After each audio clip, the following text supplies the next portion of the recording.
Listen to them. Children of the night. What music they make.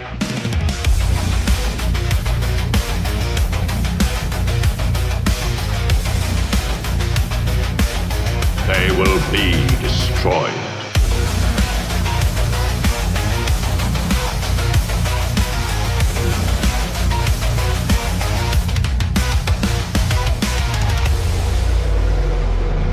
Time, monster. You don't belong in this world.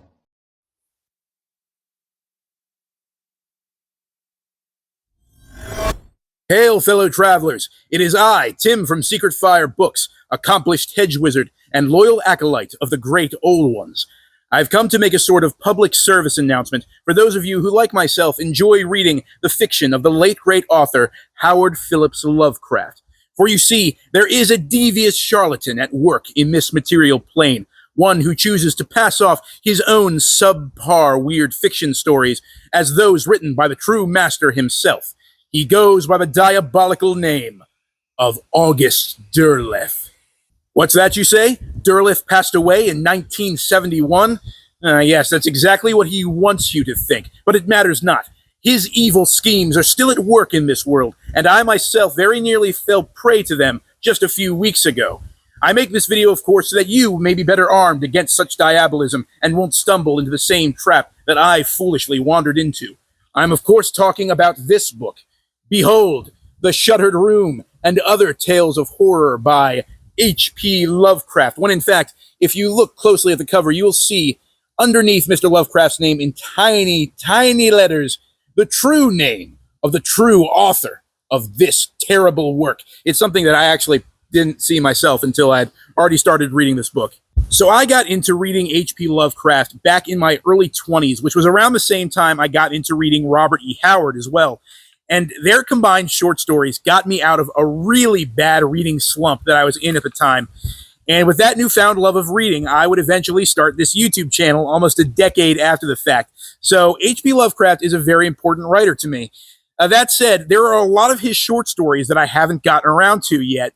So needless to say, whenever I find books that have stories of his that I've not yet read, I get really excited. So when I was at the bookstore recently and I saw this book sitting on one of the shelves, all it took was Lovecraft's name as well as that super creepy, drippy, ghastly-looking monster face on the front cover to get me interested. And so I picked it up and I flipped to the table of contents, and sure enough, I saw 6 short stories that I had never even heard of before. And so that was all it took. I put this in my basket, I paid for it, I went back home, and I started reading this almost immediately.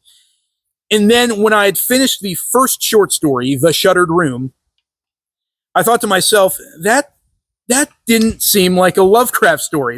There's something fishy going on with this book, because even though it had Lovecraftian elements, it even made references to characters and locations and even events from Lovecraft's Cthulhu mythos, it just didn't feel like one of his stories. The prose was completely different. There were a lot of tropes being used that I feel like Lovecraft would have avoided using in his own short stories. And to top it all off, the ending was really, really disappointing, and it wasn't scary at all. So with that, I looked at the back of the book, and I saw that apparently this book claims to be a collection of short stories that were started by H.P. Lovecraft, and then after his death, they were finished by August Derleth. Now, August Derleth was a close friend of H.P. Lovecraft, and he was someone who apparently Lovecraft really trusted when it came to critique, because there were many times where Lovecraft would finish a story, and before sending it off to a magazine for publication, he would run it by August Derleth and get his feedback on it. So apparently he trusted Derleth a lot, and after H.P. Lovecraft's death, there were a lot of unfinished writings of his that Derleth had access to. Now, I was totally willing to believe that these were stories that Lovecraft started and that Derleth finished for him, but then I did a little bit more research, and I found that that's not even true. Most, if not all of the stories in this little volume are completely original stories by August Derleth that just so happen to take place within the Cthulhu mythos. And unfortunately, like I said with The Shuttered Room, every single story in this collection is a horribly disappointing failure of a horror story. They're not scary at all, and even when they have interesting premises, those premises never have a satisfying payoff. These stories also really blend together for the most part.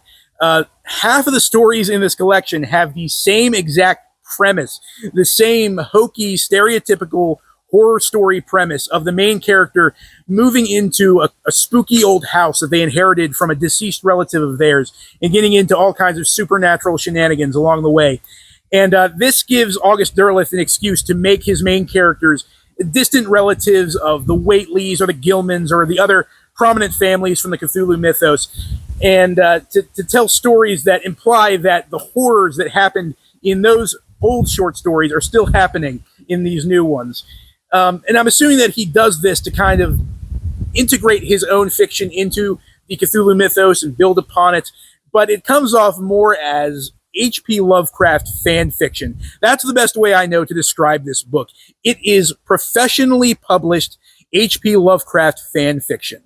All of the stories in this collection are pretty crap, but I will say that the one that had the most interesting premise was the last story, The Dark Brotherhood. Now, I'm going to talk about this story a little bit, and you're going to say to yourself, that sounds amazing. I need to read that story immediately. No, you don't.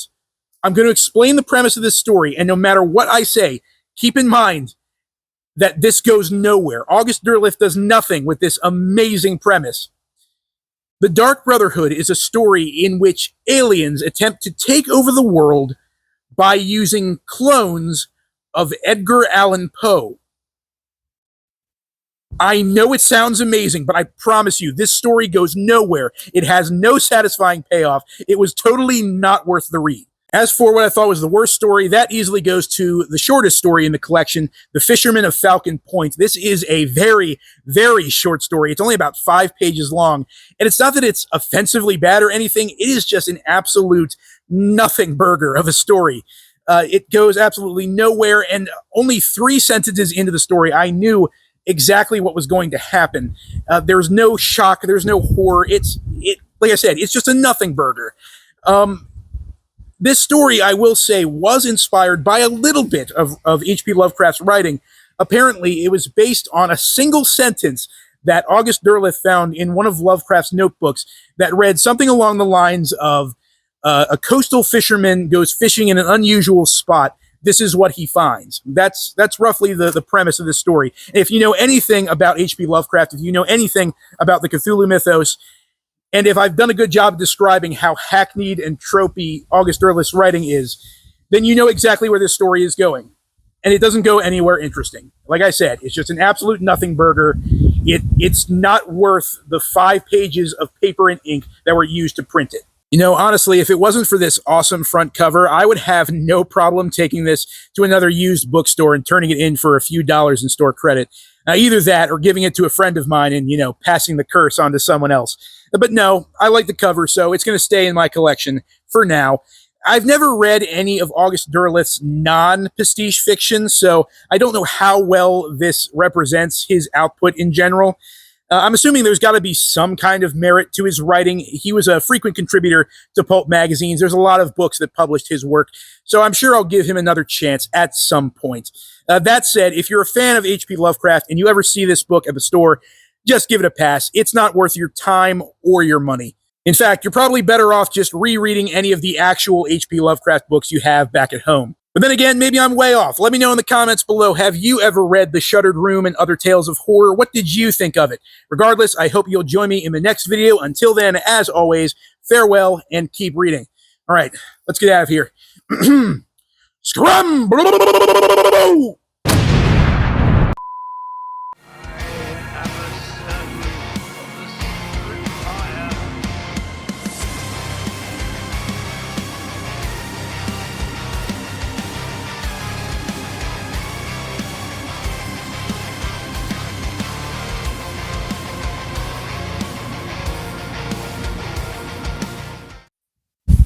Oh my gosh, there are walnuts falling down all over the place. I've got to be really careful.